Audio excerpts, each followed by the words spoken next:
You are live. You are live. Let's see. Volume is up. What do we got here? It's right at 8 o'clock. We finish plugging all these devices in. We got the comments up. So if you join, should be able to see the comment stream on the side. Post to the side. Oh.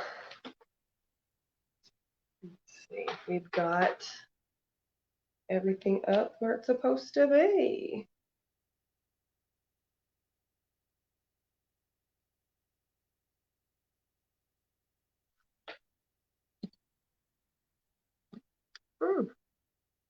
There we go.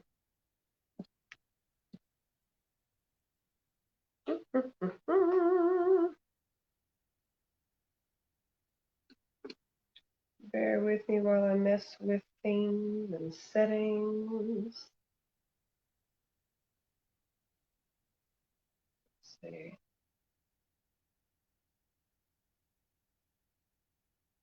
Eight o'clock. All right, we're up, we're up, we're up. Let's see what we got. Turn these down a little bit.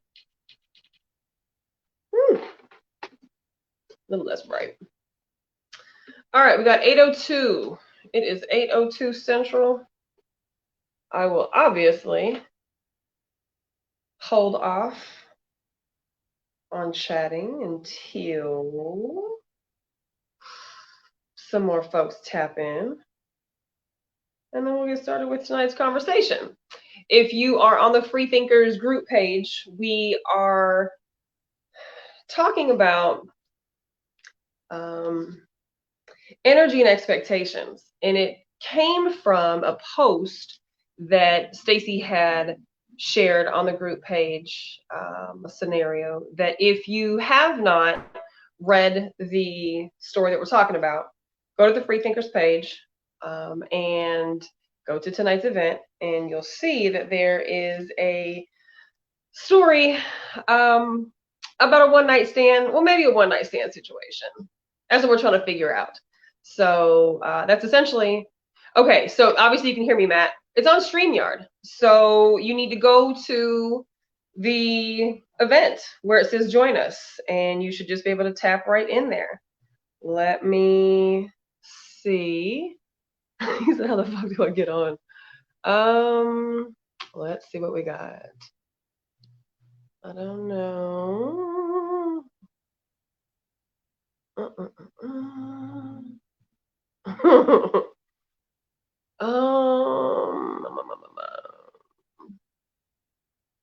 I type in here?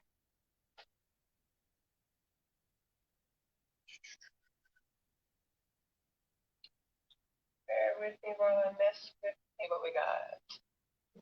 Okay, so now I'm trying to do this with two phones. Hold on, Matt. I'm wondering because there's like 6 people watching right now, and no one has chimed in yet if everybody is having the same issue.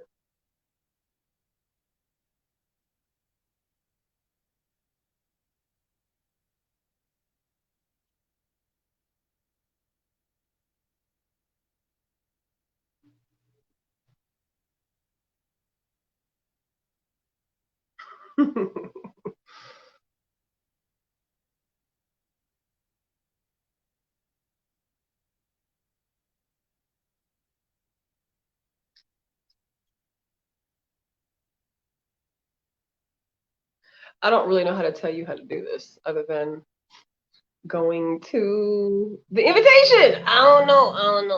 There's supposed to be a link, and you click on the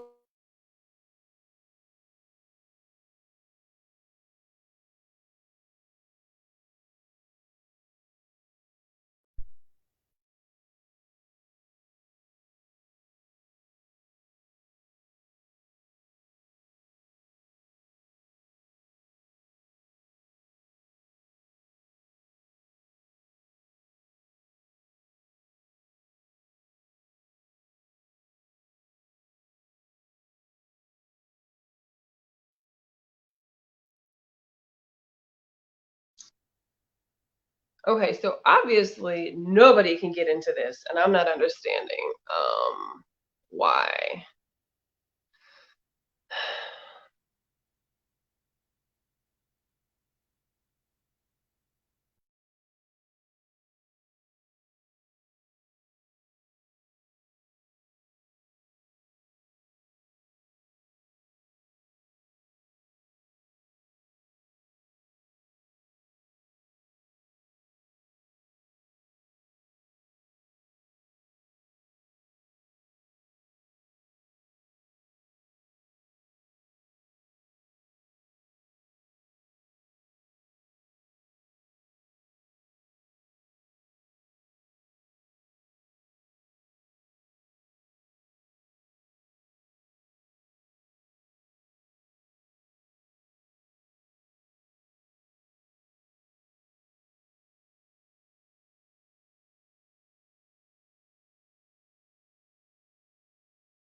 Let's try that.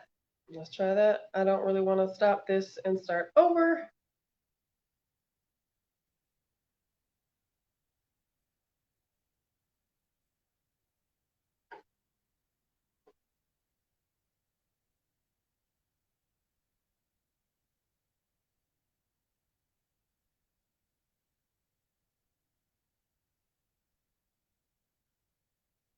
Let's copy, copy, copy, copy, copy, copy.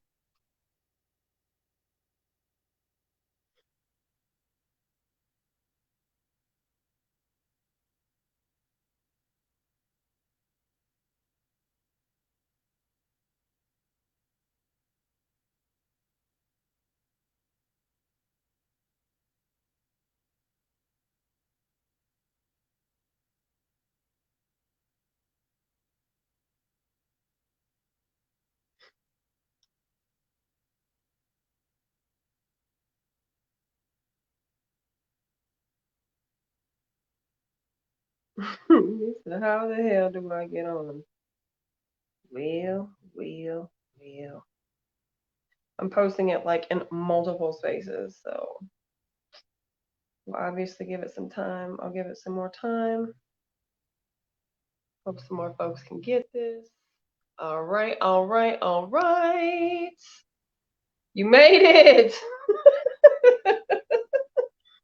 That was annoying. So tell me what was the issue, because like I created the StreamYard note, like the template to remind people to log in at a certain time. Did you click on it, and then what happened from there? Like, because of course on my end I can do it. So what happened on your end that you couldn't get in? Well, I would click on it, and it would just go to that one page that said allow StreamYard to post your Facebook comments or something. Okay. So Huh. when you put the link down there, that's when I clicked it and it's fine. It See, came right. and that's supposed to be in the original scheduled broadcast. So it's supposed to obviously be something that you just easily click on and takes you into. So I'm sorry that that didn't work so easily. I do like StreamYard though more than I like Zoom, because you can do more with StreamYard. Hey Denise, Hey, was it easy for you to get in, or was it a pain in the butt? it was a pain. It did. I was doing the same thing Matt did, where it'll say watch live, and it'll take you to where you can watch it live, but you can't necessarily go to the stream yard. Okay, so you could watch the actual video, but you couldn't get into the conversation. Right, Okay, right. that's good to know. So I'll have to figure that out for next time. You sound a little bit muffled. Is that just me, Matt? Yeah, she sounds a lot muffled. I Yeah, you sound a sound. lot muffled. Yeah, you I'm not. sound like your parents on Charlie Brown. Oh my gosh, it sounds like super fine coming through here. Hold on, what the heck? Is what is happening? I got It's my this, Wi-Fi. I got it's my this Wi-Fi whack ass on. StreamYard. Huh? It's this whack ass StreamYard you're using. No, it's not. Don't be a StreamYard hater. We StreamYard hating.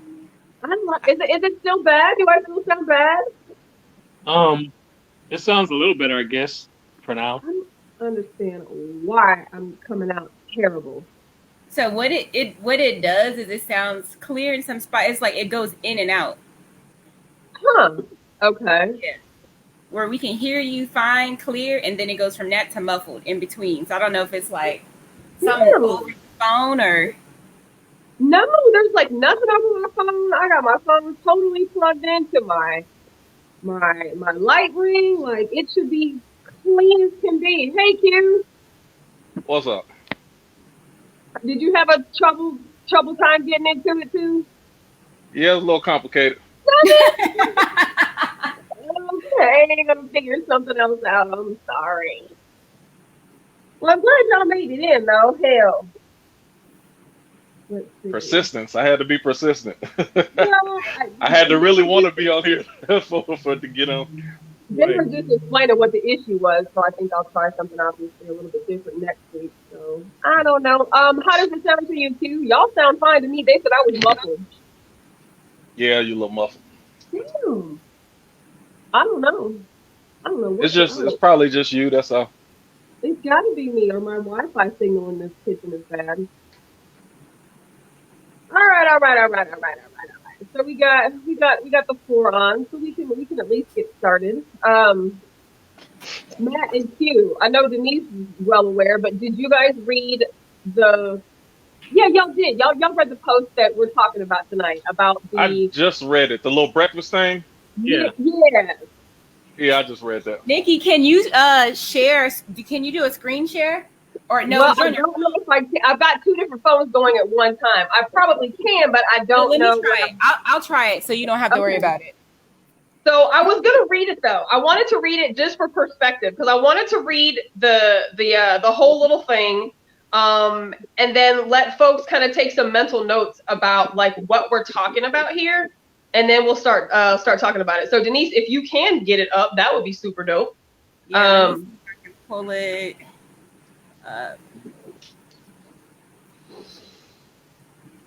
All right, so I'm gonna start reading it, and while you working on that. All right, cool. so there was a post that Stacy posted in the beginning of maybe over the weekend or maybe yesterday. Hell, I don't know. But it's very recent, and obviously just we had some conversation based on the things that were mentioned in this post. So it says, vagina havers. You go on a first date with a man and it goes so well that you end up going back to his house and spending the night. The following morning, you are awakened by a delicious aroma. You walk from the bedroom to the kitchen and he's cooking an assortment of breakfast foods. Oh, good morning. I hope the smell didn't wake you. I figured you might want some breakfast. How about you take a shower, get dressed? Everything should be ready by the time you're finished. Smiling, you go back to the bedroom. You shower and you dress. You come back expecting to see 2 plates. But you see him eating by himself. There she is. Hey, so you're only making breakfast for yourself. Damn, you think I'm cold? Of course not. Yours is right there. He points to a to-go box. It's pretty late in the morning and I figured you might have somewhere to be today. Here, I'll walk you to the door. Question, is it more rude of him not to invite you to eat with him or more polite of him to make you breakfast at all? Also, if he asked you out again, what would your answer be? Can I go first? Absolutely. Well, first I want to establish some rules. Are we in agreement that they had sex? Because they never said that they had sex. He didn't say that, but my assumption is they did. So let's go with, I'm going for yes, because she went back to his house that night. No, I sound like one of those. I thought it said they didn't do anything. They didn't say either. It didn't say that. It just said the date was so well, you ended up going back to his house and spending the night. Oh, I'm fucking. Spend the night. See, that's a tricky. So the story itself got holes in it. That's my issue. Right. Like you didn't say if they actually had sex or not, because that does make a difference. That talks to how close y'all actually got that night. Anyway, spare clothes. Exactly. That was the other thing I was thinking. Like, how you just jumping in the shower and you got an extra change of clothes? Like, there's a lot of holes in this story that She might have is put kind them of clothes suspect back to me. on though. She might If have that's put the them case, you clothes just back take. on. Yeah, that's nasty. Just take a shower at home. Wait till you get home, take a shower. Um, I don't know. Nikki might be fizzing out. But anyway, what I say is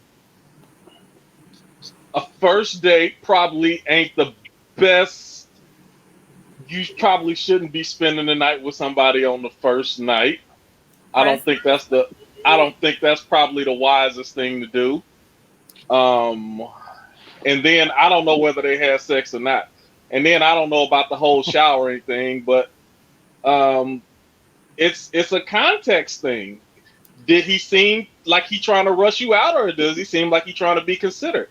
So depending on the energy that he's giving toward, is he trying to push you out the door? Is he trying to be? That's one of those things that's you can't catch that in just a verbal scenario by itself. You would have to feel somebody's energy to know where they're coming from to know if that was appropriate or not. I'm just saying there's a lot of holes in this scenario. So it's based upon the information that's given. I couldn't give a conclusive conclusion to that. Mm-hmm. So as This so is as not a man who may or may not have participated in, girl comes back on the first date situations, right? As a man, what do his actions symbol? What is he saying by those actions? By saying, oh, I hope I didn't wake you with the breakfast. Why don't you go ahead and take a shower? It'll be done when you get out. Your food is in a to-go box. Walk you to the door.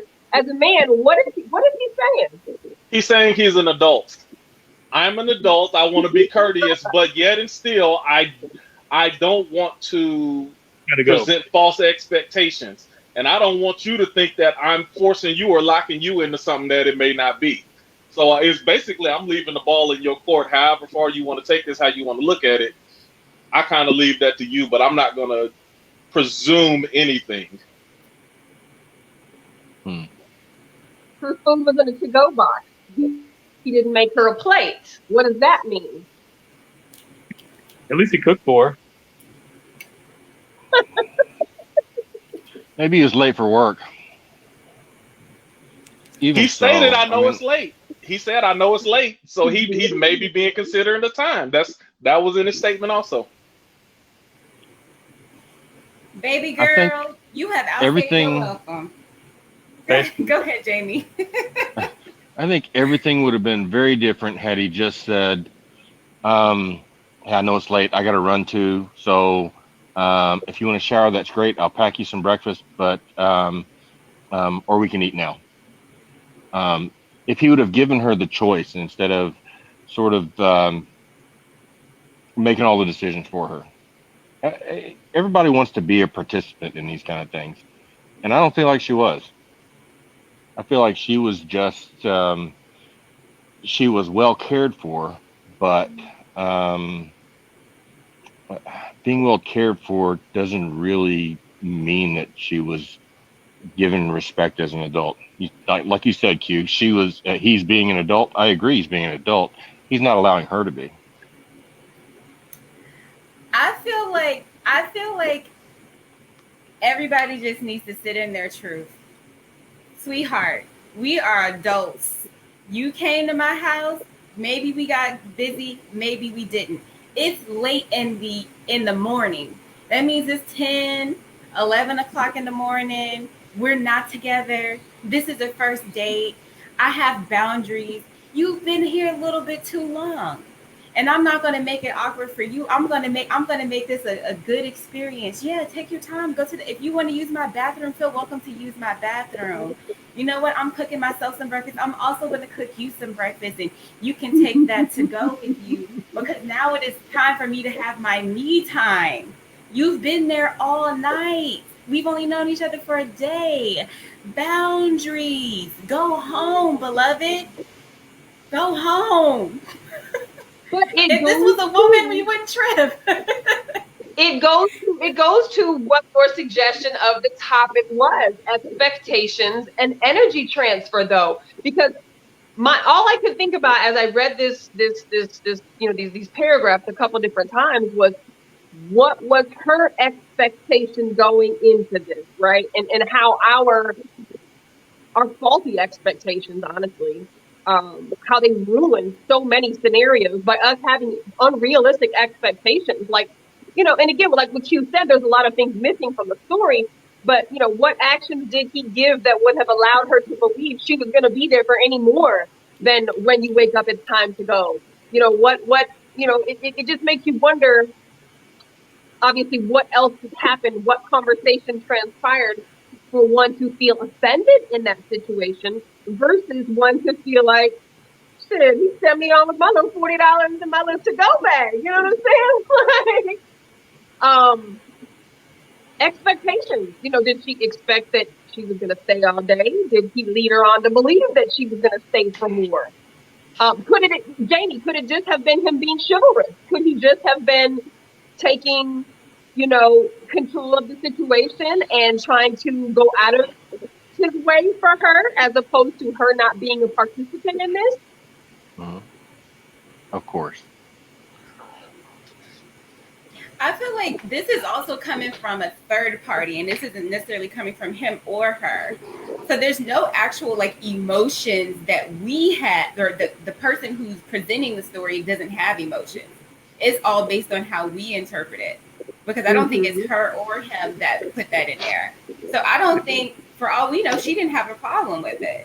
You know what I mean? Because like I feel like at the end of the day, like if it could have been worse. It could have been wham, bam, thank you, ma'am. It could have been if they did have sex. It could have been, all right, so do you got to get up in the morning? Wouldn't no stay the night. It was as soon as it was done, you were gone. Mm-hmm. That would have been a whole nother. I mean, but I think, like what you said also, Denise, that was an interesting point. If the roles were reversed and that was a woman doing that to a man, would we even have those same type of questions? No, everybody would assume she needed to go take her kids to school or she had responsibilities. It would be assumed that she had things to do when she was setting her boundaries. It was like, it's fair for a man to set his boundaries. It's like when we think that women and men can't have sex and they could just be, and we don't know, again, we don't know if they had sex or not. If we always like frame it, they had sex. You're right. But if no, they might have just got they might have been watching Netflix. No. Hold on. Let me back up. Jamie and Matt, are you both saying that on the first night a woman has never stayed over your house, or you stayed over a woman's house and y'all didn't have sex? That's happened. Yeah, see? Yeah, okay, Jamie. She stayed over, y'all didn't have sex. What was the next morning like? There was a discussion. What do you got planned for today? You can shower here if you want to. I've got time to cook us some breakfast if you want that. I mean, it would be a series of things to offer, whether it's just chivalry or kindness or I'm gonna feed you so you'll go home or whatever. I would make that offering, and still I would bring her into the conversation. I wouldn't have done. I mean, like I said in my comment, to me it's sort of like he took her to a restaurant and he ordered for her without asking what she wanted, and sort of treated her like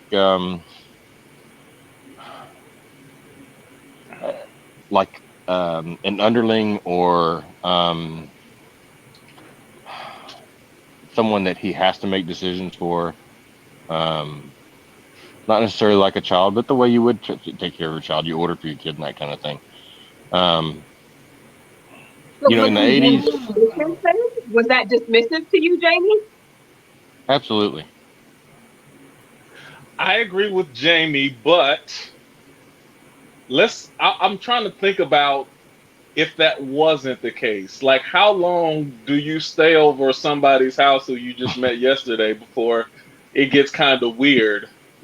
Well, see, for that, the same thing applies, though, for that. For that, I would say, it's been great. We barely know each other. So, we need a little bit of give and take here. So I need a little bit of space. I would But say Let me that. back up a second.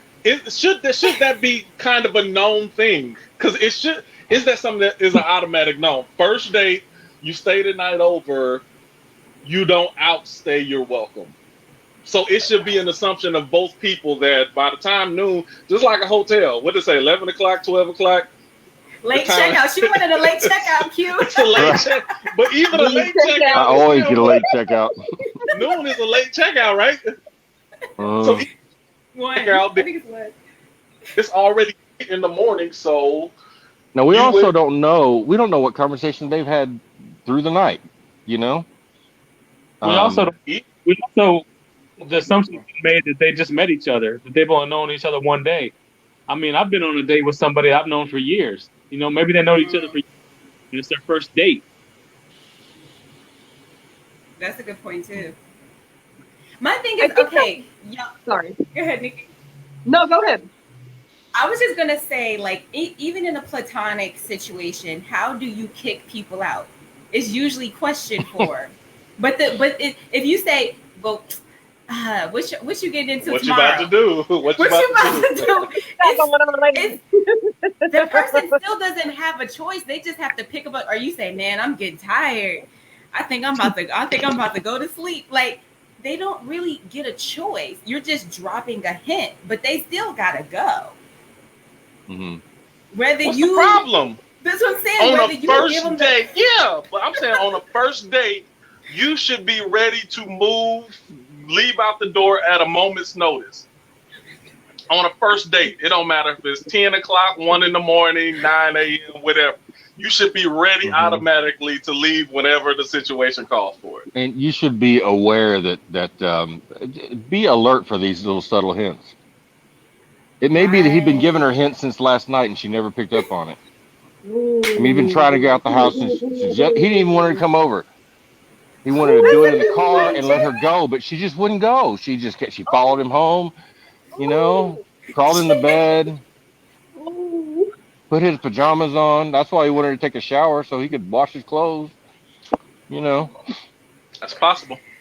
I mean, we don't know. Or she could have. He might have enjoyed her company, and the time was up. It's time to get to moving with my day. Or it could be you meet somebody and you start to connect with them or whatever, and then a little at a time you begin to realize that this is what they respond to. This is what she likes. She wants a man who is going to take charge and tell her what to do, and maybe he's just giving her what she wants.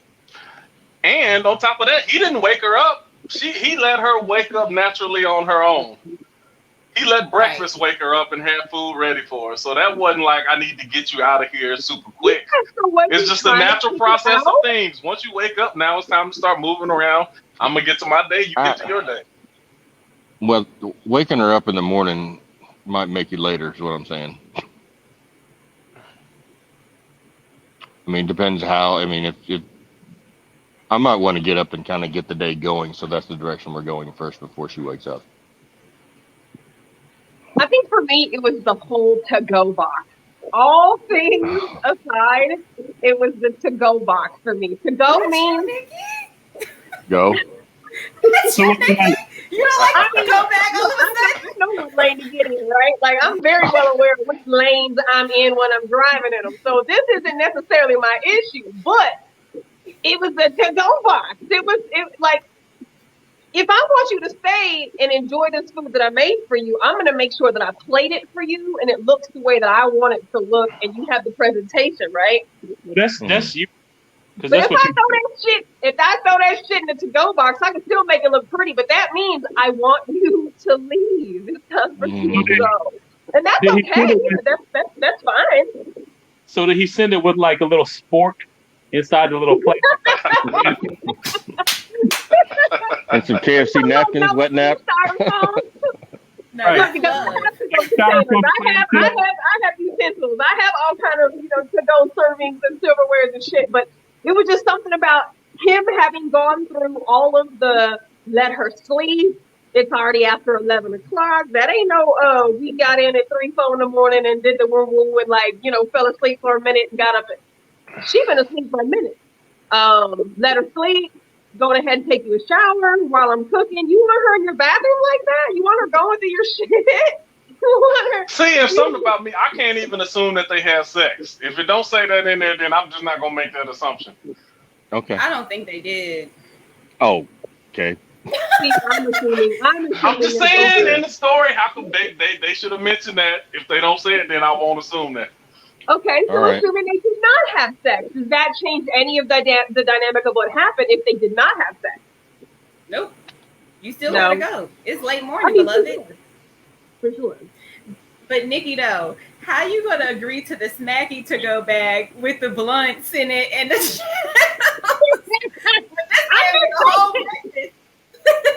Like I said, I know which lane I'm riding in when I'm in it. You know what I mean?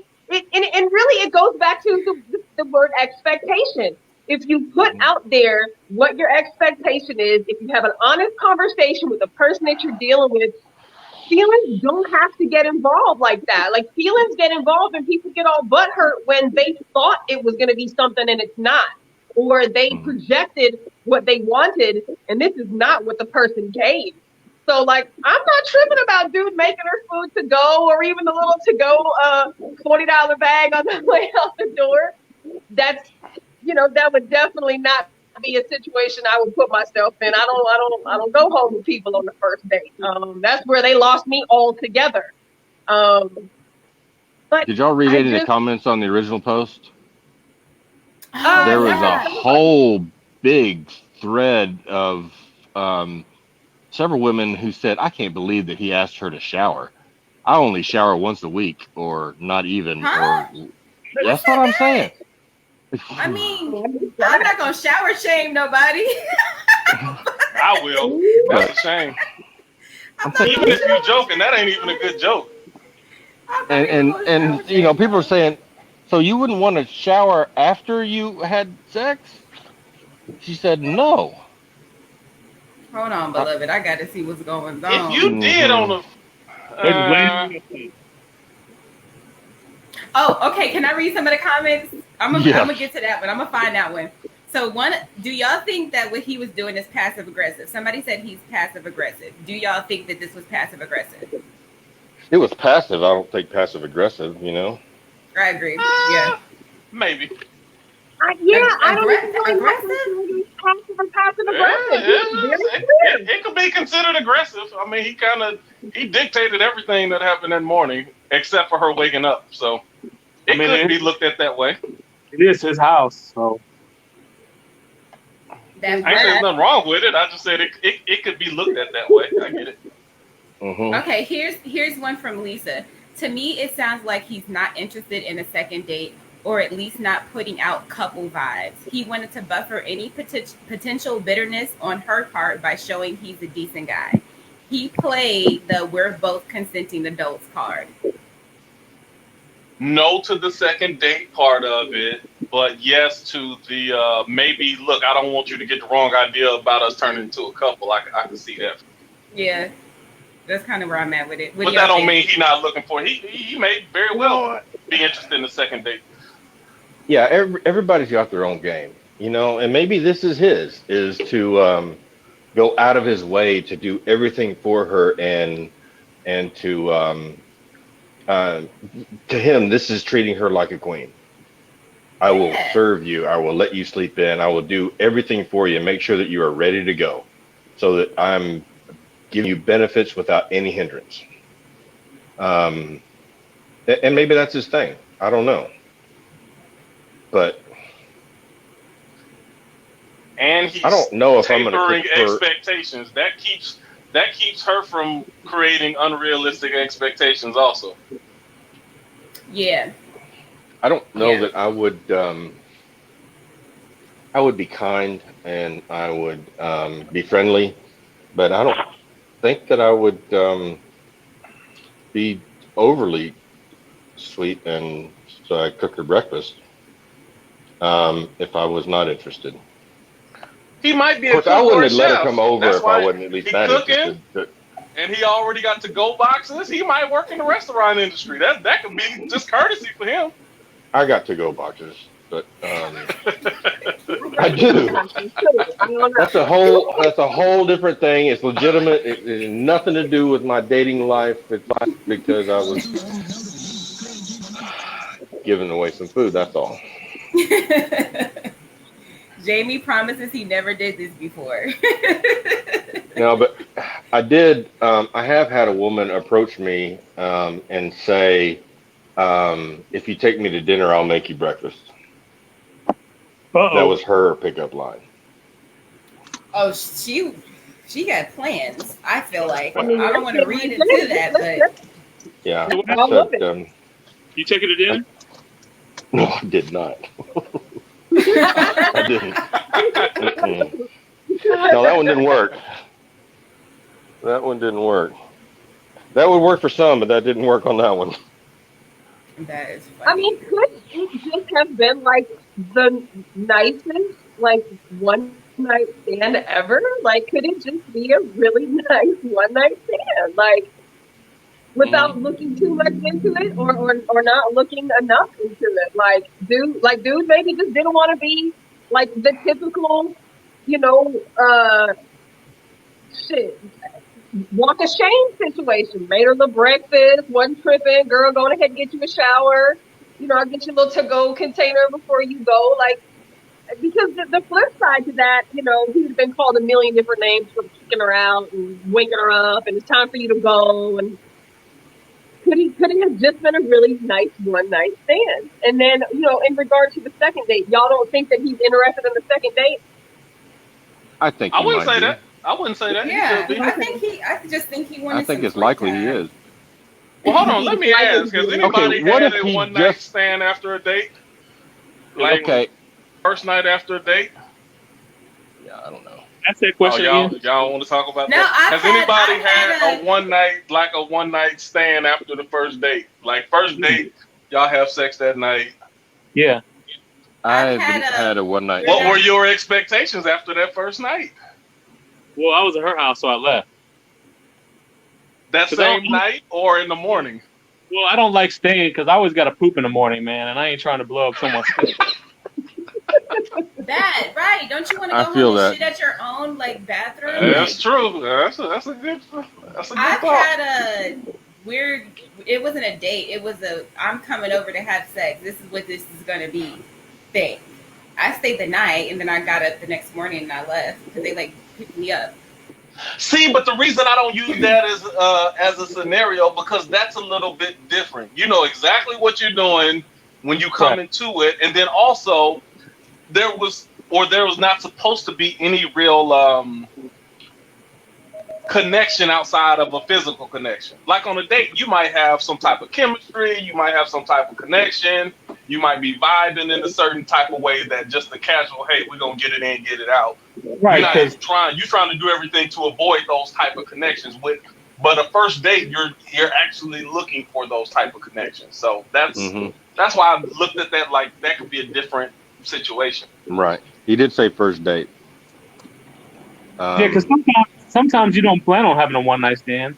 You don't plan on sleeping with somebody on the first date, but the chemistry and the mood and everything and the connection was just there, and it just happened. True. Okay, I got a question for the people who've had sex on the first date. Did that relationship blossom more than y'all just having a sexual relationship, or was it like y'all had sex on the first date and then that established what it was going to be and y'all just became, friends with benefits? None of them blossomed into anything major, but that was more me. That wasn't anything. I mean, it wasn't like, I don't know. That was hard to explain. It was not an intentional thing that it didn't blossom into anything. It wasn't like I was like, oh man, she's a hoe. She slept with me the first night. Nothing like that. Because I've always looked at it like, dang, I slept with her on the first night too, so we're equal. Right. Yeah, that's a double But standard though, because that's never the same thing for women as it is for men. right, with me, it was more. I don't like to be bothered with people. Mm. So I you want just to. had. Go ahead, y'all. Yeah, I just want to be. I don't know. It's hard to explain how I am. I'm like really apathetic when it comes to relationships with people, like with women and stuff like that. So that's a whole nother Um, topic. See, I I've guess to never your had point, a or one to night your stand. question, Do what? was that Jamie? Oh, I've never had a one night stand, but I have had sex with a woman before our first date.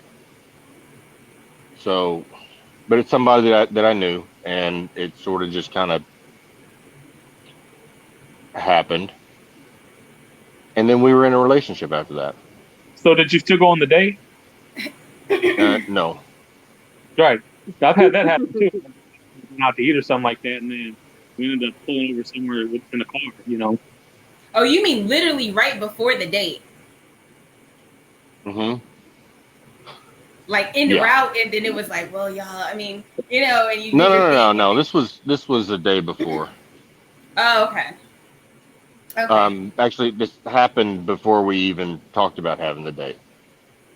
Oh, that Um, made you want to go on a date? Did it make you want to go on a date? Or because you yeah, said y'all started. yeah, it did. Because it might happen again, right? Hmm.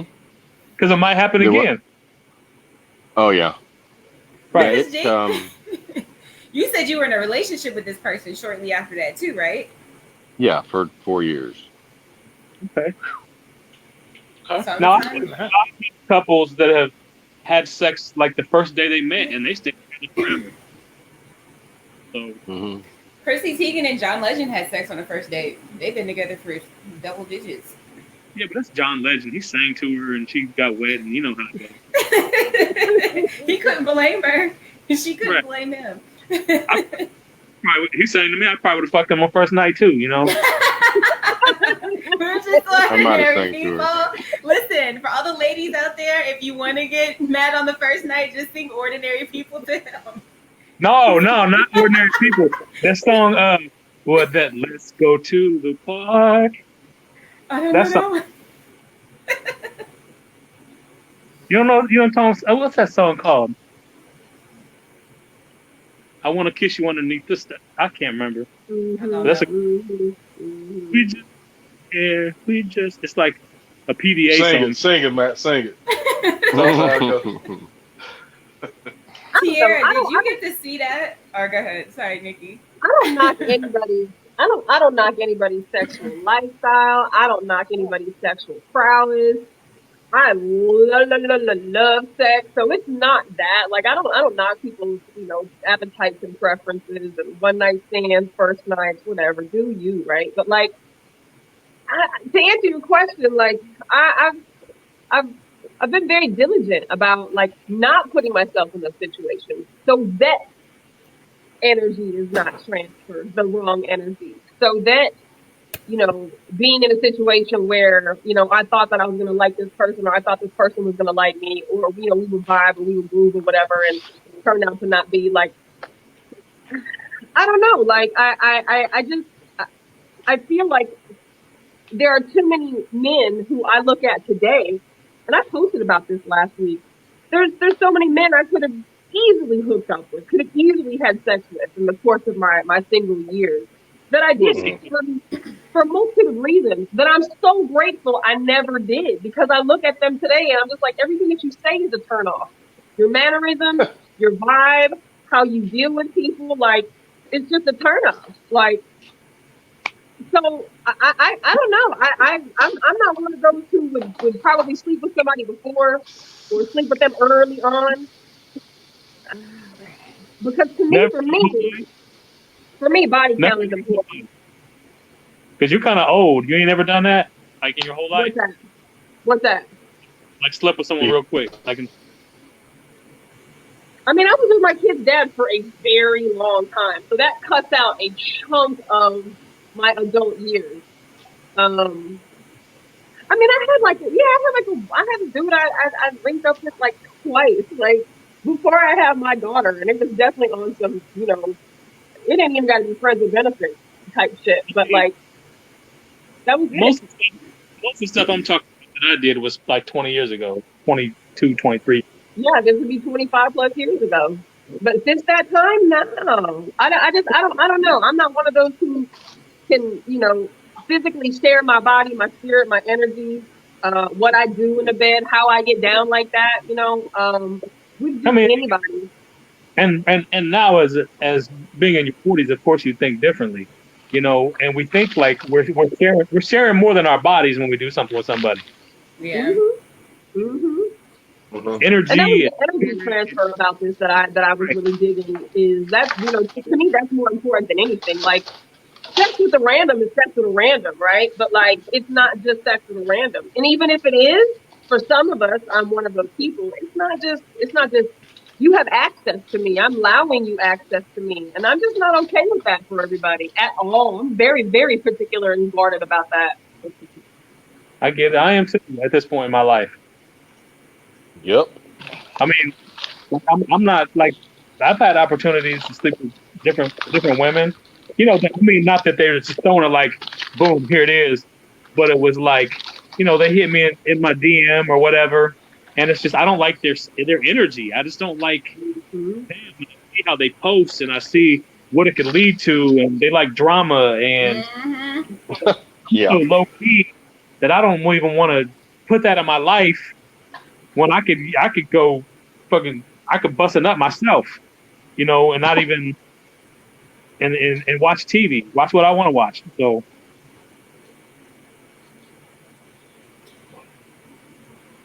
Quinn, what Q is that? what? Q what? Q what? I ain't saying nothing. You said it all with your eyes. No, Okay. well, what I Go will ahead. say is, I think when you have more responsibilities, it changes the way that you view things. So Mm. even the reckless stuff that I would do, it's if I'm just gonna randomly stay the night over somebody's house.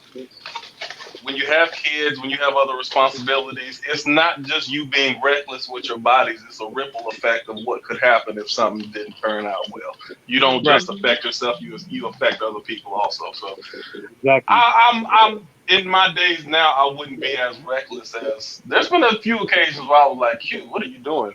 You out in the middle of nowhere. You just jumped in a car with somebody in the middle of nowhere. You're Right. not in a good position right now." So But like, circum. realistically, how long ago was that? 2 Don't years. answer that. I mean, is this like before kids? Well before kids? And I guess the Most of question my is, situations were before kids. Now right? I had some enjoyable situations after kids also, but I was And still a little more Things are calculated, different. and I was in a more controlled environment as far as what I decided to do. I made sure I was in a more controlled environment. Mhm. Yeah, I think timeline plays an important factor in this too, because there's definitely shit that we could have did 15, 20 years ago that you just can't do anymore. Like, you can't engage with people in certain ways. You can't fucking get into the car with a stranger, like, for real, like, men and women. But I think about some of the stuff that they used to do back in the day, like high school, and I'm like, man, we are so lucky that we never got caught up in shit, right? man, But like, today could not say that. So I mean, I know some people think I just get on this pedestal of, clean body and, not and not sleeping with the whole entire world. But again, I'm not knocking anybody's sexual conquest at all. I just there comes a time where you have to be mindful about the mileage that you put on your body. So I think a lot of that is still mental as well.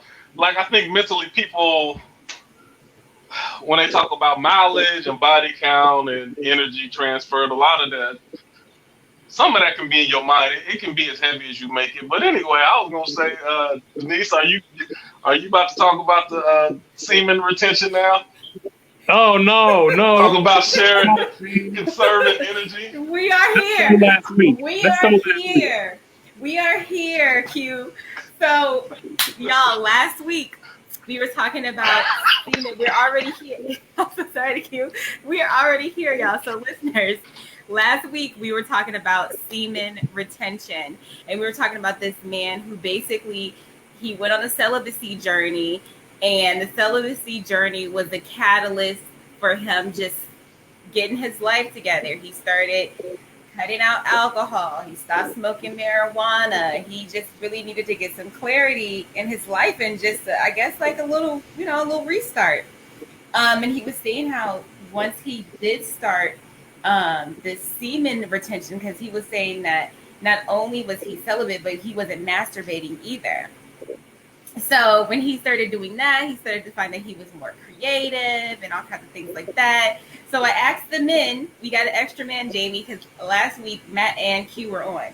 Have you ever practiced semen retention, and did you notice a change?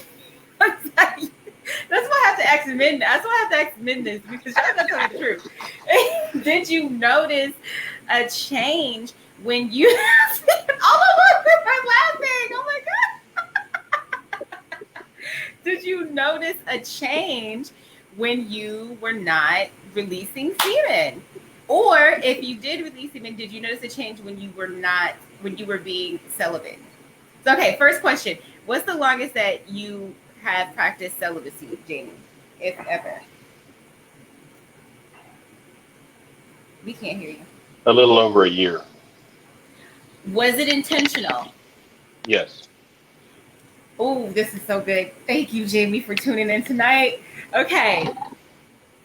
Now, what made you go on the celibacy journey? It was a combination of things. It was frustration and brokenheartedness from a girl who cheated on me, and coupled with the necessity to make some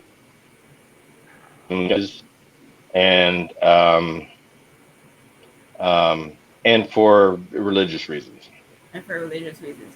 During this time, what changes, if any, did you notice?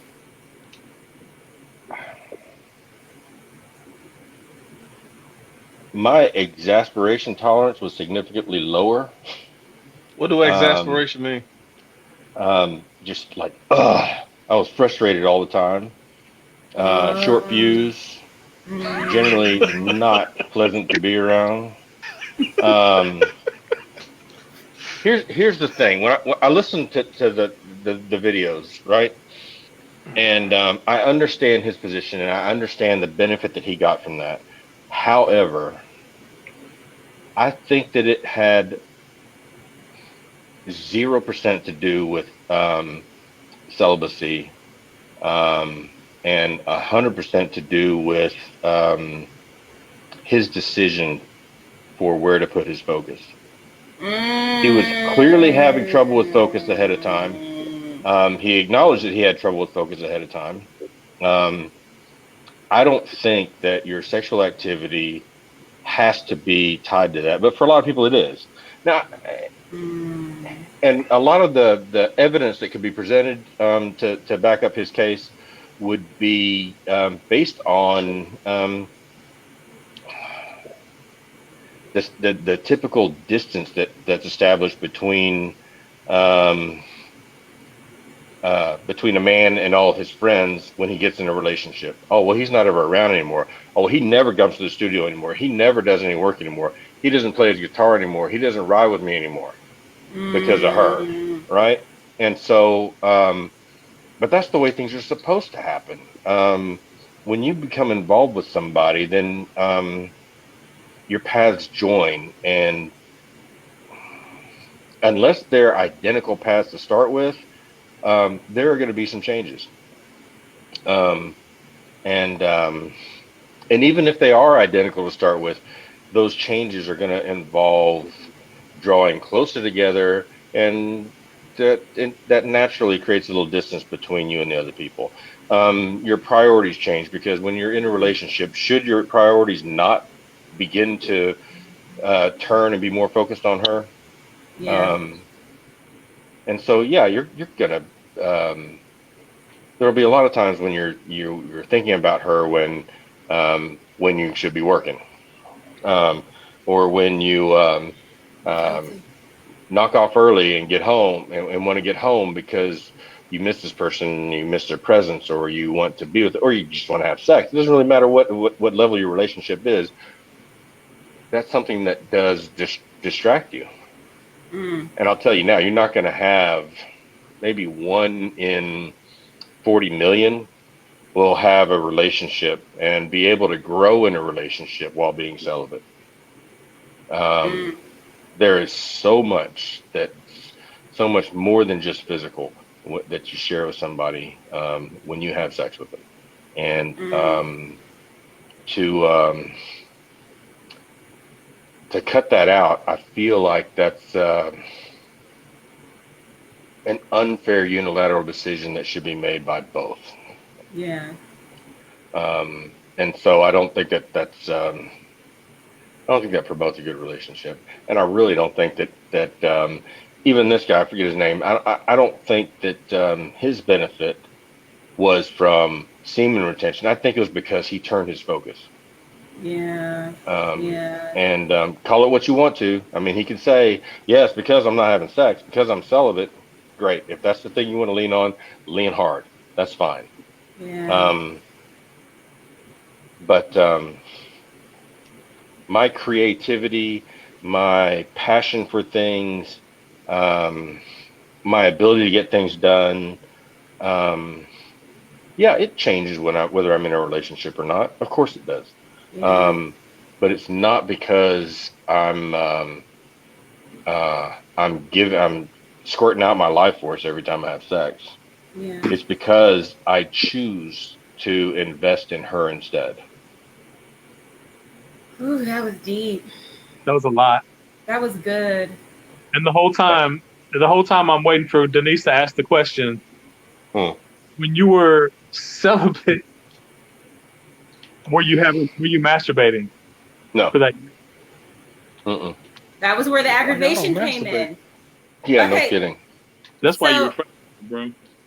Yeah. I don't think, I don't think that's since 7th grade I went a week without busting off. now Jamie, Why would you? on the other hand, when you did finally to be He start painted, having sex again, painted the walls. how did Y'all see that Scary Movie? how did that change? Did you see any changes in that, if any, when you started having sex again after your celibacy journey? Was there any difference? Um, How many wet towels did you need? Pre celibacy sex versus after celibacy sex and everything it else. was like starting over again in puberty. No control, Mm, Oh wow. no solid direction, mm, um, nothing but trying not to get there too fast. Wait, mm. Um, and it was just sad. It was terrible. It was awful. We're not doing that again. And look at Nikita Jones. look, Oh god, I've we even ain't in a doing that again. relationship while I was out of town, thought I'm going to save it up for her, right? Because I thought Really? that was a sweet thing to do. She did too, right? That was the wrong choice. Oh yeah, that was definitely the wrong choice. Probably No, I'm three, not four. going to share with anybody else, but I really should have kept working out. I would- Um, you know, and there's good science. There is good science that you use it or lose it. Because of circulation issues and everything, and your body responds to necessity. And if you Mm, are not making that, because men, when we're aroused all the way through ejaculation and then afterwards, all the way until by whatever afterglow and recharge or whatever, right? Through that whole phase, our entire body chemistry goes through a whole cycle. Our pH in our blood and our urine changes. Our hormonal levels shift. They make a similar shift to when you eat too much turkey at Thanksgiving. And mm, there are all these things are measurable science. All of this happens. So when you don't do that, your body doesn't react accordingly the way that it normally does. And also, if you're not if you're not ejaculating, then there's a reason why we have nocturnal emissions. It's because your body has to discharge, or you will stop production. Not to mention you'll end up with sepsis. But What's that? that's a systemic infection in your blood, Yep. and throughout your whole body. It can turn off whole segments of your endocrine system. Your hormones can be altered long term. What did I tell you, Denise? Without therapy, a lot of those things are hard to get back. And sometimes That's it's that hormone whole therapy, agenda about reproduction. there's a whole lot to it. And so and I have some friends, some very close friends. We've been friends for one of them for 40 years, another one for 35 years, another one for about 28 years. And they're my age. I'm 54. They're virgins. Oh wow. And by choice. All three of them are good looking guys. They're better looking than me, in decent shape, financially stable. It's not that they can't. It's that they've waited to find the perfect one, and at this point, I don't have a whole lot of hope for any of them, honestly. Yikes. Yeah. Was it partially religious too, or was it just like they were just like they just had this perfect checklist that this person had to meet, or there was going to be absolute no sex? Okay. It's both. The not connecting to someone was not religious. That's just not connecting to someone. Yeah. The not having sex is religious. They're not going to have sex until they're married, and they're just not going to get married. I don't see it happening for any of them. Yikes. Maybe one.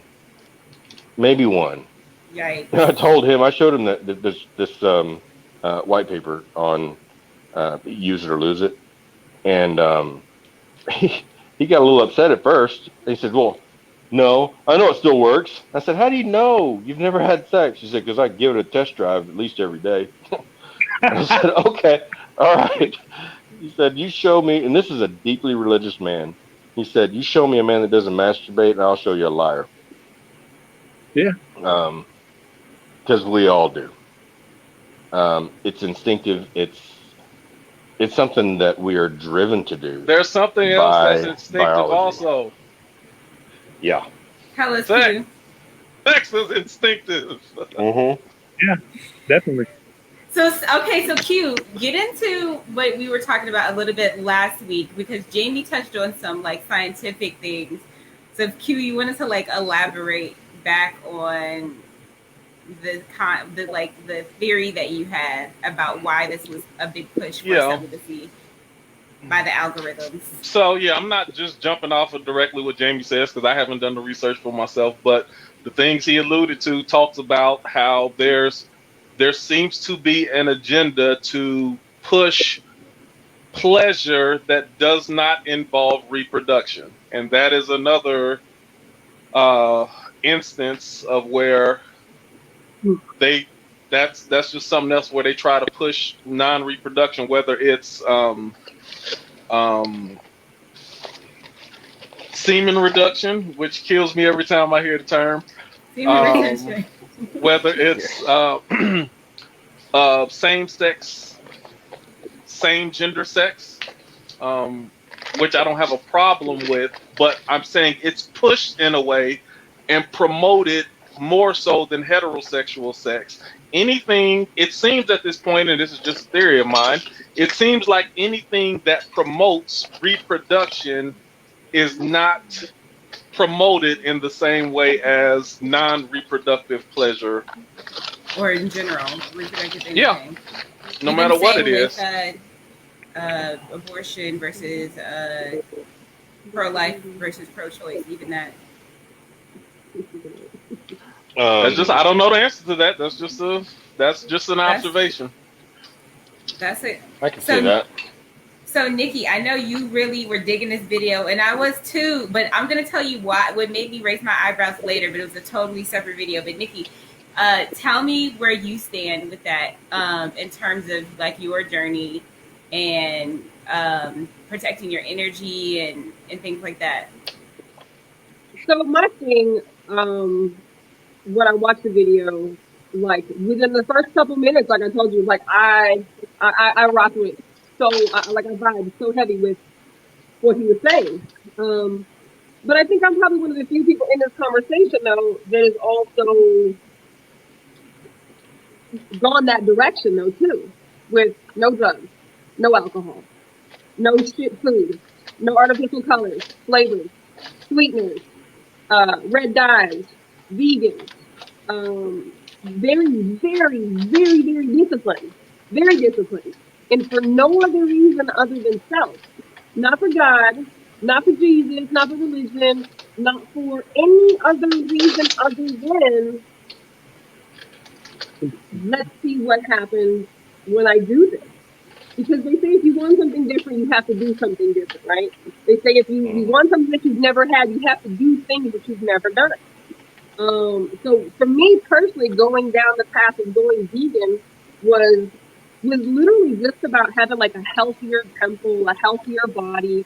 You know, I've been organic and crunchy and shit for a long time before that. So this is just kind of like the progression of that direction. With that, within the first 30 days, and I say this to everybody that I talk to about veganism, and it isn't just about like veganism, right? But this is where I'm going. This is my parallel to these things about absolute discipline and control, and for the right reasons, being self, right? That within the first 30 days of being vegan and my body literally getting rid of, detoxing, flushing, and purging all of that shit that the standard American diet generally contains. There was an energy that I'd never felt before. There was a frequency that I'd never tapped into before. There was a glow that I damn sure didn't think that I had. And it just progressively, like, there's no turning back. Like, I would never go back to the way that I used to be. I would never fill my body, my temple, with the things that I used to eat, the things I used to drink, the attitudes that I used to have about certain things. So when he started talking about celibacy, I was like, well, I'll be goddamn. I'm on this celibate train my goddamn self. And it's been very interesting in the course of the duration of time that I've been celibate and the duration of time I've been vegan, how the operating system is just a very different operating system. You know, I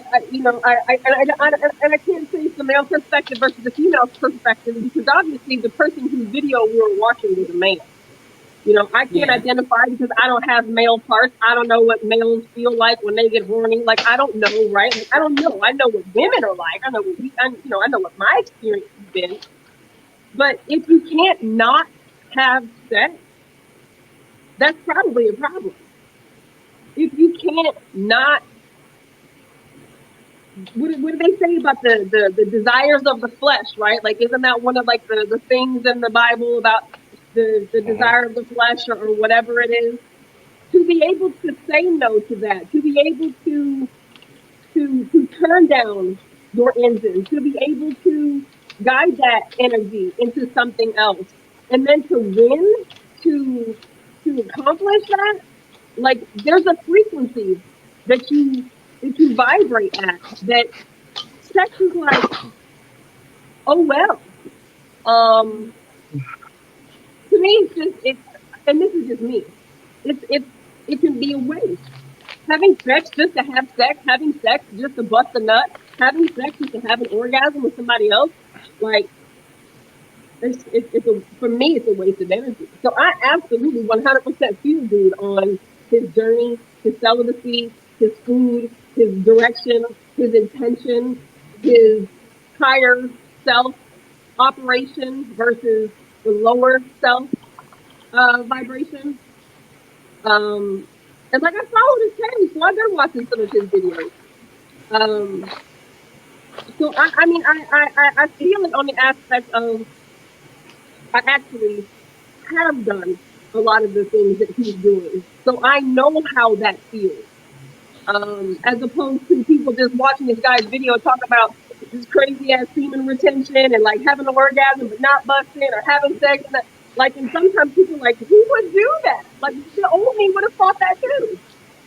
But the new me is like, damn, there's something to this. But No, that's just my experience. well, Nikki, that sounds. Well, let me tell you why it sounds crazy to me. Number one, you comparing veganism to semen retention, which is I can't get over that phrase. But He talked about what you that. He talked about the journey of the things that he's done in addition to that to get him to that place of discipline. right? So one thing that you're talking about is unhealthy eating, which is, I mean, that's something you've discarded the unhealthy thing for to operate in a healthy manner.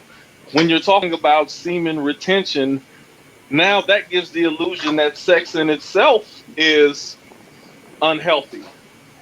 And No, I I don't believe understand that to be that. true. I I think understand the that. way he may have been having it could have been unhealthy, just like anything. Like you go back to eating, you can eat unhealthy. You can operate in any form or fashion that's unhealthy if you're not doing it the right way.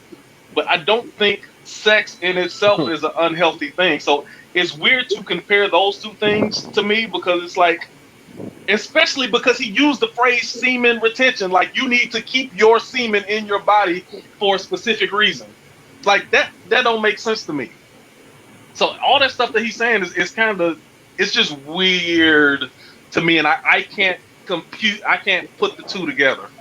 That's my issue with it. And I mean, and Mhm. that was, I mean, and that's, I wouldn't expect, I mean, I honestly wouldn't expect you to. I mean, and I say that in the aspect of what I just explained was the steps that that person had taken to get to where he's at. He talked about all the things he's cut out of his life, not just the sex, but the sex for him being the one part that he really noticed the magnitude of the change within himself by not having sex, withholding semen.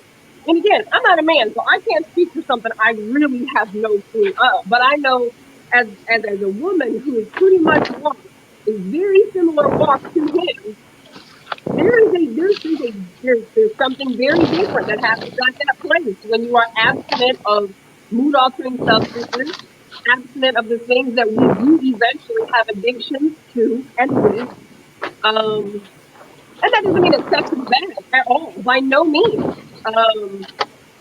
But So the there's term semen retention, that should be a BS term that's thrown out. Do you agree with that or disagree with that? Because the arguments that he's saying is not in support of semen retention. It's in support of redirecting your focus and changing your lifestyle when you have unhealthy focuses in your life.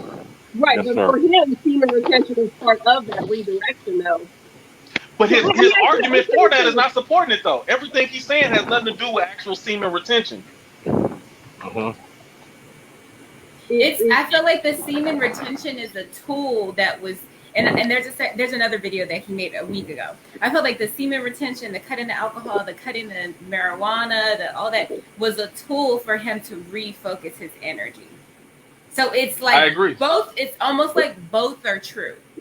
It's not I like Okay. he couldn't can't achieve this. agree with the What I'm semen saying is, retention. it's not like he couldn't do it without semen retention, but that was the That's what I'm tool. saying. But that was the tool that he needed specifically because what did you say, Q? He was on tour. He was probably out there getting it out the mud. The nice looking guy. You know what I mean? He's charismatic. You know, a dude like that, he could be hitting something every night on tour. A couple of things every night on tour. So you got that going on, and But it's like that was his thing that he needed to do for his personal journey, and that's I what you think that's said something the that other needs to be day. said. You're actually sending the wrong message when you have all of these circumstances and you don't. He didn't highlight the circumstances. He kind of used them as like evidence of his back theory. points. Like they were like back points. I wasn't feeling happy. I just felt like I didn't know where my energy was going. I didn't have the he talked later about the emotional connection he had with sex later on, which implies that he didn't have it before. Mm-hmm. So it's one of those things you need to focus on. For him, that's what he needed to focus on.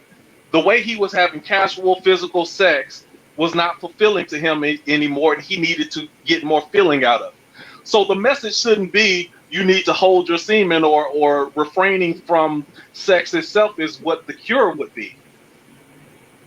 The cure is redefining how you have sex, what it means to you, redefining what your real focuses are in life, and redefining how you can have more meaningful sex. That should be the focus. I'm saying the focus is misguided in the way that it's presented. Well, because his Yes, focus sir. isn't sex. I don't think the focus is about having sex. It's When the about headline is semen retention, having that's what it sex. gives the illusion to, though. I don't think he said that either, but when you talk about semen retention in the headline of your video, it gives people the impression of that fact. Think about even how did she present it to us? Hey, you hold on to your semen. This guy who talked about holding on to your semen and you get all these magical benefits. That wasn't true. Mm-hmm. Well, It's you don't know not something. true though. But you don't know that. That's you've not experienced this. You've not lived that life. No. I listened directly to what he said, Right, but and you what can't he say it's said not it true. wasn't supporting semen retention. It was supporting focus and redirecting Yes. your life. And for him, semen retention was part of that focusing, refocusing. He threw that word in there because it sounded good. Nothing that he said really had to do anything with semen retention. I'm Well, just telling you off of what I listened to what he said. Did you watch all 3 videos? I watched the first video. I did not watch the other 2 videos. Okay, so maybe if you watch part 2 and 3, it'll give you a little more context. I'll watch them. I don't think it's gonna change my mind, but I'll watch them. But I'm saying his premise was even off on that, but I'll watch them though. I will say this. I watched a video from a week ago that he did today, and I feel like he is the subtext that I got from this, and this could just be me and my milking viewership. The subtext that I got was he's probably going to stop practicing semen retention.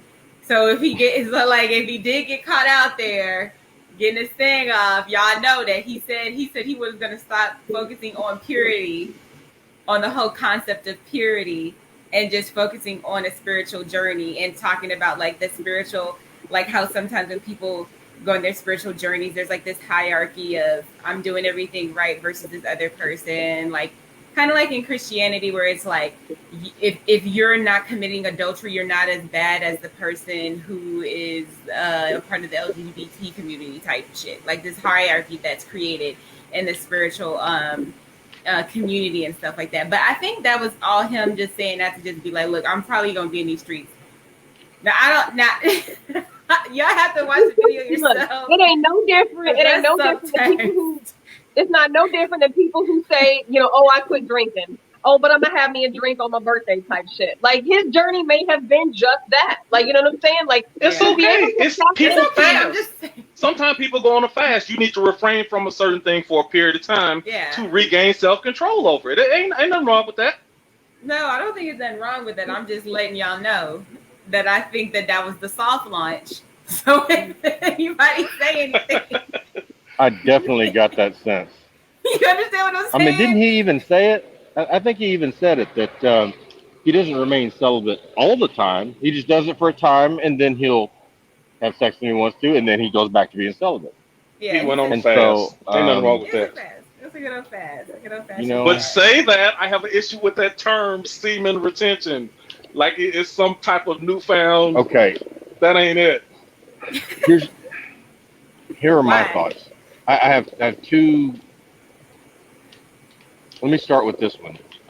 It's a quote from Rumi. It said that the truth was a mirror in the hands of God. It fell to earth and shattered, and everybody picked up their own little piece and said, I have found the truth. I like what is true for one is not necessarily true for everybody else. And you can scream all day long, look, this is what's true. But that doesn't mean it's true for me or you. It's just true for that person. Yeah. The things that he talked about sex, he talked about drugs and alcohol, right?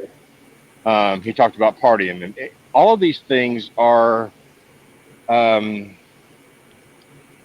dopamine producing activities, Yes, which yes. automatically means they are highly addictive. And if you know anything about addiction, you read anything at all about addiction, you'll see that there are triggers. And when you're addicted to something, you will give up the things that you should do to become a part of the things that that control you, and or to partake of those things. And so, to me, 100%, sex makes all the difference in the world to him. Whether if he's having sex, it's fucking up his career, it's messing with his future, it alters his mind. He can't stay off. He wants to have a drink, he wants to have a smoke after, whatever, right? Um, I feel like, and I watched all three, and the sense that I got was that this is all a package deal. And the one thing he didn't say was addiction, and I really felt like this is his trigger. And he's kind of put a lot more weight on it, which is fine for him. It is not fine for me because it doesn't fit. That's a good point. I write, when I'm in love, I write much better poetry than when I'm not. Mary J. Blige write better when she not in love. We I play better music. Although I invent more things when I'm single. But a lot of that is because I get an idea and then I'm distracted.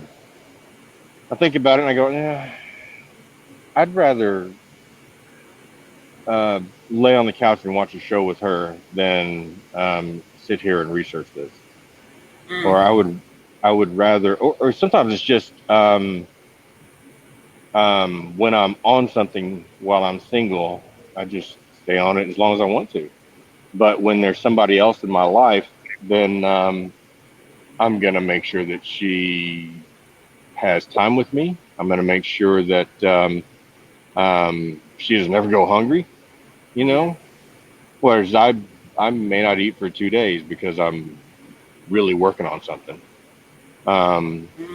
So I mean, those are necessary distractions, and that's not a bad thing. Of course, it slows down some things. Of course, it does, and it should. If your life doesn't change at all when you're in a relationship with somebody, then you're probably not putting enough into it. I think your life should change. I mean, there are limits and there's balance, and I've been guilty of um, disregarding both, and it's not sustainable. And I can look back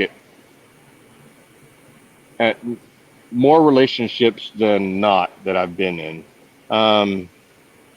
could have been sustained until today had I found that balance instead of pouring it all in and then discover that it's not sustainable and pull something back, because then she's losing something. And who could blame her for saying, you're not doing it anymore? Well, I wanted to, I did it because I wanted to, but it's not something that I can keep doing. And then we both end up broken over it, you know? And so finding that balance, yeah, you're not giving as much as you could at the beginning, but you're giving something that you can do forever. And I think that's a better model. Yeah. But the semen retention, you know what? I would say, maybe 0.5% of the male population. That is absolutely true. I might be wrong. It might be 50. It might be 50%. It might be half the guys out here. They need to check their dick into rehab, or they're not going to be able to function. but that does not mean that it's true for everybody. Which means that it's not. If it's not true for everybody, then it's simply not true. That's not science. Um, the whole thing behind science is that it's repeatable, and if you can't prove it in every case, then it doesn't count. So, to me, yeah, sex is his trigger. Yeah. How many people that quit smoking and drinking, and they say, "Well, I wanted to quit smoking, but I couldn't quit smoking unless I quit drinking because every time I have a drink, I want to have a cigarette." Um, Mm. it's kind of like that. And if this is the thing that's distracting him and keeping him from staying on his purpose, yeah, control it. I think ultimately, in a few years, he's probably going to find some balance if he's good. He'll find some balance where he's both productive and operating as fully as biology and life would allow him. Mm. Um, until then, yeah, so he's got to limit himself. Fine. There's nothing wrong with that. So good. That's so good. I feel like that's what this conversation has been about. Balance and boundaries. Mm-hmm. That's what this is all about. Q, I see the smirk. What? No, I don't have anything else to add to that. That's he said a lot of things that I said. I think I got it out in the video that I put. I think so. Yeah, I agree in large part. Yeah, I think you're absolutely right, Q. I mean, what you were saying, 100%. For you and for me and for anybody else who feels that way. Um, for him and for anybody else who is controlled by it, yeah, well, then his truth applies. And I think the other thing that goes along that people need to, just like a good doctor won't give you a diagnosis without asking what are your symptoms before they Yes. just give you a prescription. It sounds like there was just the headline gave a blanket prescription without Mm.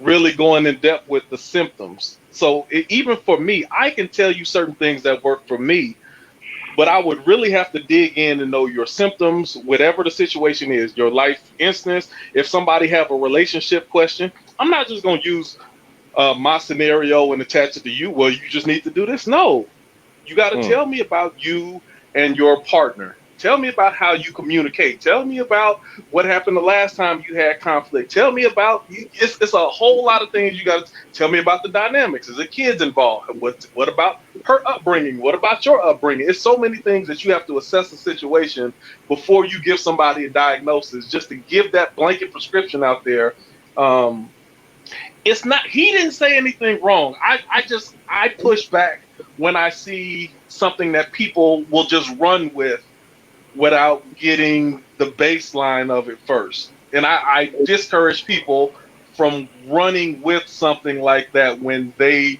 don't know that was a specific self prescription from him based off of his symptoms. You have a Mm-hmm. different set of symptoms, so you're going to have to decide what's the best prescription for you. That's the 100%. only pushback I have. I don't think he did or said anything wrong directly. He did what Right. worked for him and what he needed to do for him, and he got the results. So instead of directly talking about, well, I need to just hold my semen, why don't you get the generalization of what he's saying? I need to find out what the vices are in my life. I need to find out what's occupying too much of my time. I need to find where the imbalance is and find out what I need to do to get it back in balance. Find what controls That's you. where I think the focus should have been on what he said. But I think people Mm-hmm. miss that a lot of times. Um, how many us here? What are we? 6 of us here. Mm-hmm. I'm sure every one of us has been in some kind of relationship, whether it's parent-child, peer group, employee-employee, or a romantic relationship.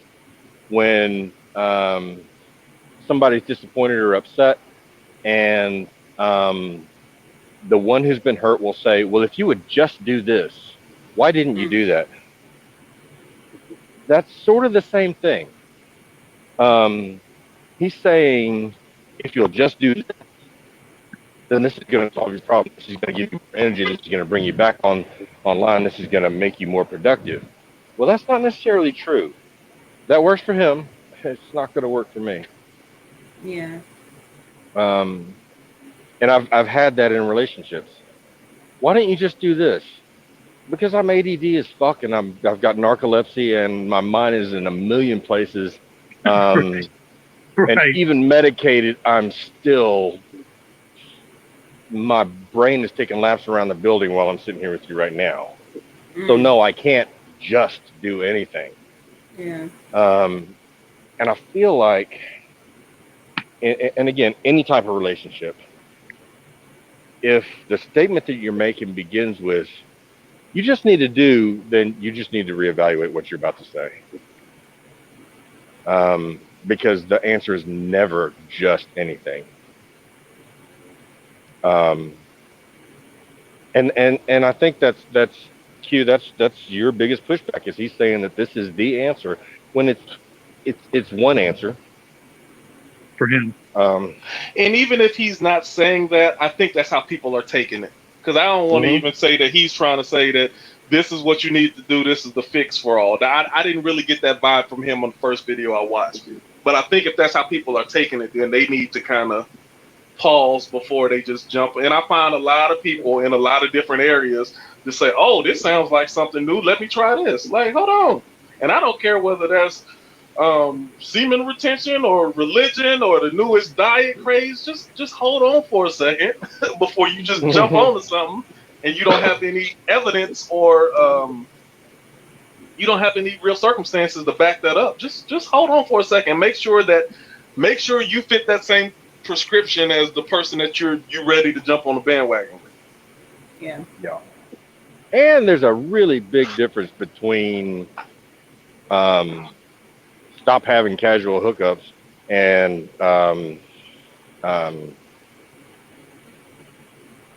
stop that entire function of your body altogether. That's a big difference. Yeah. I had an instance one time where one of when I was in sales, I've been in sales for a long time, but one of I would say my mentor is a girl. She really helped me get to the next level in my sales life. And she was showing me how to do things and ask for the sale on the phone. And there's a lot of things I picked up from her that taught me a lot, but there's other things because she was just a bulldog with it. She goes straight for the throat, straight for the gut. And she would tell me, hey, you gotta toughen up, you gotta do this. I said, Amber, yeah, there's certain things I can do, but I can't do what you do. You a high-voiced white girl telling these men what to do. I said, if I do that, I'll be fired by the end of this week. I can't get away with the same thing, doing it the same way that you do it. Right. So there's things you got to understand, even when certain things, yeah, that works for her.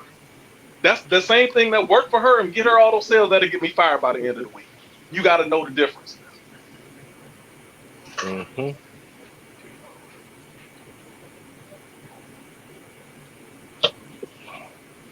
I am agreeing with you. Yeah. I think it's 9:34. Where we want to go with this? I think we at the time. Reminds me of standing in the parking lot at the coffee shop.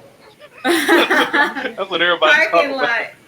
Parking lot talk. I think the people that's not from Austin get jealous when they keep hearing us talk about this parking lot all the time. Not they can come to Austin. Just come to Austin. Everybody else is. Right. But we should try to, especially now, I don't know, everybody, of course, feels different ways about COVID, and I'm certainly not going out at all. But, we should try to maybe once every couple months at least do it in person somewhere. Just for the sake of, getting everybody together and having the conversation and seeing if that can take off, but... I drove by last week. Genuine Joe's is still open. I've worked literally 2 minutes from there. So, I don't know where we can do it. We could do it there. We could do it at my office. But I'm in San Antonio now. Oh, okay. Yep, I closed my business and got a job. So J-O-B. All right. Anybody got any last thoughts? Final words? Nope. What do we start talking about? We started talking about the etiquette after Oh, right. first date, Boundaries. boundaries. Yeah. I Yeah, feel I like would say didn't that. really get into, I feel like we didn't really get into expectations too much, so we'll have to do that again maybe next week or something. We'll expand on expectations and how Yeah. Let me. expectations get us in trouble, how Um. expectations get our heart broken, how expectations get us disappointed. hmm Can I? That's something that I've discussed with employees in my team, in my new job, even Yeah. is that everybody says the number one, the most important thing in a relationship is communication, but that's simply not true. Um, the thing that causes the greatest strife in a relationship is unmet expectation, um, communicated or not. And Right. communication, by all means, is probably the best tool that can protect you from that. But it's not that we didn't talk. It's that I expected something and you didn't deliver, and my feelings are hurt, and you're indignant because you didn't know that I expected that, and probably still don't. Yeah. And And should they? And should your feelings be heard? You know, communication is important, but so is comprehension. Shit. yeah, You can I do communicate have all one the day more. long. If the person you're talking to is not comprehending, Yeah, you got a that's true. problem. Yeah. I have one more comment on the original topic. Mhm. Um, what if he'd gotten up and just woke her up and said, "Hey, it's morning. I need to start my day." And so she would get up and get ready, and if she wanted to take a shower, she would ask or not. Would anybody have been offended at that? Because everybody, there's an awful lot of uproar about, oh, he gave her a to-go box. Oh, he asked me to shower. Oh, or even things I said. He treated her like he was running her day. I would So a if he little did bit less, because you should always set certain expectations, and if you really got to get up that early in the morning, that should have been something else communicated later that night. Like, hey, I got to get up in the morning, so I don't know if you don't feel comfortable going home, then feel free to stay the night. But you're setting expectations that early in the morning we got to get up and move around. So the fact that you didn't say that stuff last night, then don't tell me how busy you are all of a sudden in the morning when you wanted to stay up with me all last night. I still think in any situation, if it's after 9 o'clock in the morning, uh, that's sort of a standard expectation. 9, 10 o'clock in the morning. Let me go a step further though. If Yeah. you're gonna play the host, then be the host. The Okay. fact that you brought her over your house, you allowed Mm-hmm. her to stay that late, you allowed her to stay overnight. Don't get all, Right. oh, we Might as gotta well hurry finish up the and move this game. along. All no, if you're gonna be the host, play the host all the way through, and then don't you had me come over your house, you had me stay over, stay the night. You had me go take a shower. I could have spent that time eating versus taking a Mm. shower. I could have ate my breakfast right then. So if you're gonna be the host, then be the host all the way. Don't be the host on the front end. And even if he had sex that night, now we gotta hurry up and move things along. No, you need to hold your Yeah, horses but on that too. see, I just think that's she was typical. married, I so think that's you wanted basic her to go decency. ahead and wash you off of her so that she don't get caught. Now you adding Right. You stuff. gotta know your own lane. You gotta know your You adding lane, stuff. baby. You gotta know your lane. Listen, And so what I'm boundaries. saying is, depending on who I Yeah. was talking to, I would have two different conversations. With Right. him, that would be the conversation I had toward him. With her, I'll be like, you shouldn't have stayed over there in You the sh- first place. yeah. Mm-hmm. It's two different I agree with conversations that. for two different people. Yeah. Yep. I will 100%. say this about expectations. I learned this from my counselor. Like, Nikki was saying earlier, when we have expectations for other people, we do get hurt. And the way to kind of circumvent that is, instead of having expectations for someone, you can just look at what their intentions are.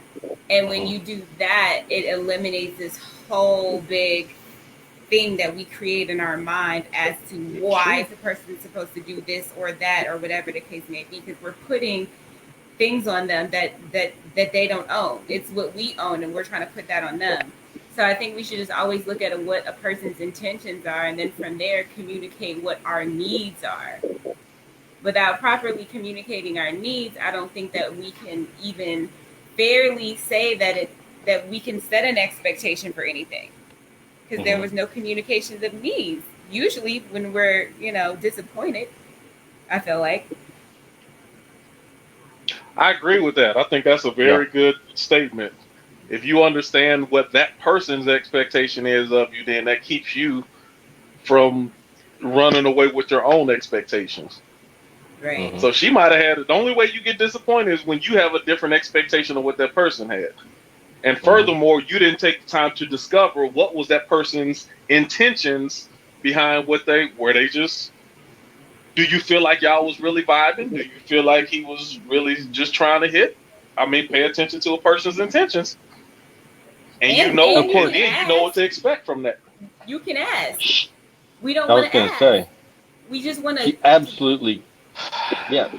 She could have said, "What, are you trying to get rid of me?" Nobody would be offended at that. Yeah. Oh, you saying get rid? I thought you were saying she should just ask, "Are you just trying to hit?" Or from the gate, ask it because that don't work all the time. But if a person is, you can't get away. People's intentions can also be malicious, though. I mean, and if our picker is broken, if our picker is hurt, if our picker is wounded, if our picker compass is off, we can see whatever the fuck we want to see. So even beyond what you said to me about intentions versus expectations, you can communicate to your blue in the face about what your expectations are, and that person can tell you what you want to hear. But what I have come to learn, the best way to deal with every human is to never expect me from somebody else. And as long as I don't expect me from somebody else, everything is up from that point forward, because there's nothing you can do that's going to let me down, disappoint me, or break my spirit if I just deal with you on the terms that you have shown me for you to be. That could be good, that could be bad, but don't ever expect you from somebody else, because that's probably when we get the most fucked up in our head and thinking, well, I wouldn't do this to so-and-so, and I don't act like that, and I wouldn't such and such. This ain't about you. It's about that person that you're dealing with. And I think so many times, most of us who do genuinely have a good spirit like to believe everybody else does too, and maybe deep down inside it's in there. But it's some people out there with some real shitty intentions that are masked real well by the talk, the walk, the manipulation, the deceit. So just don't expect. I don't even want to say don't expect nothing from other people, because that's not fair. Just don't expect you from somebody else. And from that point forward, you'll be able to deal with that person in the lane at which they show you they operate in. Because expectations just gets us in situations we really never even had to be in if we would have just kept it completely logical and not emotional. Because I done been with some people who I truly thought their intentions were good, to learn that holy shit they were not. But I was still looking through those blinders of, well, this has to be a good person, or they mean well, or they sound well, but intentions can be misleading. I just don't expect me from somebody else, and I let everything work itself out after that. Because I think in this particular scenario with the woman, it could have gone both directions. It could have gone good, it could have gone bad. And it's like it's like a catch-22. You're damned if you do, you're damned if you don't. Like in one of those situations, you're probably gonna say the wrong thing, or you're gonna receive the wrong message. So it's like you can't make everybody happy all the time. And there was a lot of stuff missing from that whole dialogue. So obviously we're just, kind of playing the guessing game here. But on one hand, I think it wasn't too bad, and on the other hand, I'm like, well, what did you expect? Hmm. You got what you It's paid entirely for, possible that we have the entire story and there was nothing else. right? You know, I mean, that's all there was. Certainly, I don't feel like either one of them knows a whole lot more about each other than we know about them. I mean, it was Right. one night. Right. True. So You those can have a good expectations, connection in one who night. knows? Yeah, You can have a good yeah. Seems connection, good. but you still don't. Those little small quirks and stuff like that might be his thing. Like he Hmm. may be like that with everybody in his life. It's like he may not Ooh. catch like certain social cues. He'll just do things without thinking. Someone might take this the wrong way and be thinking he's doing something nice. I'm fixing her to go later. Or I'm letting her maybe use my that's his bathroom. way. Maybe that's, like you said, maybe that's his way. He got the girl, he got the pussy, he got a little bit of cuddling all overnight. He didn't have to kick her out. He didn't have to get cussed out. He didn't have to get his car keys. Like, he made her breakfast and sent her on the way. Shit. I mean, if really and truly she was a wham bam thank you ma'am, or at least he wasn't a dick about it. He fed her Or and that could have earned him a second date. Could have well, earned him a second. He would have got a second date out of me. I'm not gonna lie. You gonna cook me breakfast? That's the way to my heart. Nikki, you know how much I love you. Remember that cake that you made that I will never forget? I'm trying to you gotta know people love language. I saw that totally different. Sometimes people will give you a second. They'll give you a second opportunity when they know that you know how to stay in your lane. I would be Hmm. very curious to see him a second time. I would almost just to see what the fuck happened. Because what I say on the flip side is sometimes people try to hold you hostage and keep you all. You ain't got to go nowhere. I'm gonna make lunch in a couple of hours, and you want to Yeah, watch another. And then that yeah, becomes a turn off in itself. It's like, oh no, he can cling you way too fast. This is gonna be the yeah. last time he see me, and you'll get that too. So he set the standard. He may just earn himself a second trip.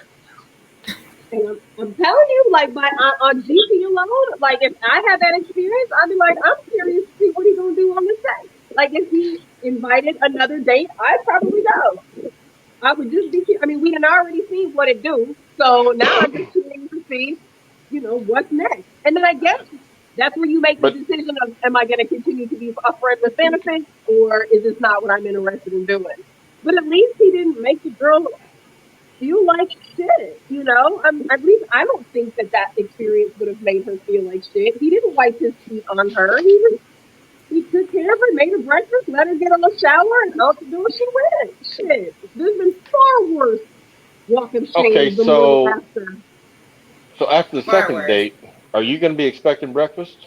Hell yeah. See, that's the thing. Well, He Yeah. should have See, eased into that's yeah, the it. He should expectation right there. you set the standard now. You cook every morning. That's what I'm right. saying. He should have Expectations started with some yogurt or by something and some fruit. When you full fledged breakfast with it, I need that every time. I'm gonna think something's hmm wrong. See, and like you said, yeah. Denise, to me, that's a love language. Like, I cook because I love to watch people eat my food, and like, there's a whole thing that hmm happens there. So, like, I'm probably not going to make you breakfast while you sleeping in. I'm going to get you up and I'm going to tell you it's time to go. So I appreciate that he didn't go about it that way. Like, he could have been hmm a dick, and I don't think that he was. I think it was a very good scenario for both of them, unless she was wanting more. Um, my point with that question was that without discussing it, he created an expectation simply by Mm, his actions. mm. And now, if he doesn't do it, she's going to be disappointed. And there Denise. was no discussion. Yeah, next time it's a fucking breakfast bar on the bedside table. Right. If you get a Like, prepackaged Danish or a bagel, and yeah, then you're going to be disappointed. and Right. then So she does that finds out, mean and you then she should take finds a out how girl? many women he does this to. You know what I'm saying? Then she finds out this is his thing. He cooks for all the Hold ladies. on. Does that mean you should take a girl to McDonald's on the first date because you don't want to create false expectations? If I take you to the steakhouse the very first date, then you're gonna be expecting that all the time. Then I'm not expecting you to pay for me on the first date. Because if I expect for you to pay, then you might be expecting some ass. Ain't nobody expecting nothing. We gonna go Dutch. Because I may not like you that much, you may not like me that much. We didn't really invest anything. We just paid for our own food. We kept it moving. I have a little different opinion Yeah. on that. We're I going feel Dutch. like if I ask, if I invite, if I say I'd like to take you to dinner, then I'm paying. Right. But if I say, hey, you want to meet up for dinner? Okay, then we can go Dutch. But if That's I ask different. you and I'm clearly saying that this is a date and I'm saying, um, asking you if I can take you to dinner, I'm taking you to dinner and I'm paying. Right. After the first date, yeah, it's up in the air. You know, if she never reciprocates, yeah, then it kind of tells me a little about her. Right. Even that, though, not without a conversation. It might be that my grandparents are the sweetest couple in the world, and my mom's parents, and they were in their upper 80s, little bitty Korean people, and whenever we had chicken, he would leave a little bit of meat on the bones and then put it on her plate, and she would eat it. And I laughed and I said, that's so adorable. And my mom told her and asked, why do they do that? And my grandfather said, because they spoke Korean and I don't speak Korean. My grandfather said, oh, I always give them to her because she likes it. And my grandmother laughed and said, I don't like it. I just eat it because he gives it to me. Oh! They've been doing this for 70 years. Yep. That is Make it adorable, happen. though. Make See, it isn't happen. it? And they laughed and laughed and laughed. And next time we had chicken, I was watching, and they kind of giggled at me, and he didn't give her any. And about 3/4 of the way through the meal, she said, "I kind of missed it." And he pulls his plate over, and he'd been leaving a little bit on the bones, anyways, just not putting them on her plate in case she said it, you know. And Funny. but those kind of they never communicated it, you know. For 70 years, neither one of them knew. They all thought that she thought she was doing him a favor, and he thought that he was doing, you know. So it was But pretty you know cute, what though. that shows? They were compromising and doing something that they thought would make the other person happy. So it was that. And that's probably even what grandma missed. It's like, yeah, I don't really care, but it's like, but this is our thing now. Like this, you know, that's a beautiful story. Yep. I missed them. All right. Wrap it up. Huh? All right, we're wrapping it up. All right. Real this time. Okay, here's your to-go box. So we gotta vote on this. Who's okay with the to-go box? That's all We can't I'm give okay it with it. unexpected. I'm okay with the pickup box. Shit. I'm okay with that. I'm okay with the shower. You know. I She put don't. but you know, See, I want the shower. I've been like, no, I'll shower when I get to the house. I'm good. I'm not. No, I mean, Yeah, not I to say want that to shower she is. Yeah, I'm okay with. I'm okay with the offer. She didn't have to do it. Yeah, I'm all right. I'll wait till you get to the house. Give me my food. Let me go. Let me bounce. I'll tell you now, though, if a woman asks me if I want to shower, I'm assuming that she's telling me that I really need one. Yeah, that's And I'm probably gonna go freshen up a little bit maybe because that's you know, men have to really worry about that. You know, sometimes we're funky and we don't even know it. So you know, someone gets a little hint, then okay, yeah, I'll go take care of that now. I'd rather. So maybe she I was agree. funky. Maybe that's why he suggested she shower. Maybe she was funky. That's what I'm saying. Y'all stretching. I've been there Maybe she though, was and I did not offer her a shower. I just endured it.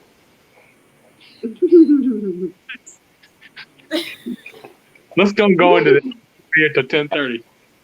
No, no, no. No. We're done. Yeah. All right. Good night, y'all. Good night. Good night, Bye, y'all. everybody. All right.